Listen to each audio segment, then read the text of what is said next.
রান্না বান্না দান দেখাচ্ছি কি কি করলাম। এখানে হচ্ছে ছোট মাছ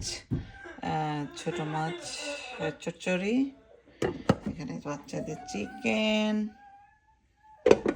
এখানে টমেটো দিয়ে টক রান্না করছি, মাছের মাথা ভেজে মাছের পিসও ছিল আছে, এখানে কিছু মাছ ভাজি, আমার ছেলে যদি খাইছে, চিকেন আর মাছ ভাজি খাওয়া হয়েছে অলরেডি। আর এখানে হচ্ছে চিকেন উইথ পটেটো অনেক বেশি দিচ্ছে, বিকজ ওই দিন রান্না করছিলাম দেখা গেছে চিকেন রয়ে গেছে, পটেটো শেষ। এই তো এটা দিয়ে ইনশাল্লাহ খাবো, অনেক সুস্বাদু লোভনীয় মনে হচ্ছে এটা। ছোট মাছ আর এই তো আর এই ভাত। এই ওকে, খুদা হাফেজ।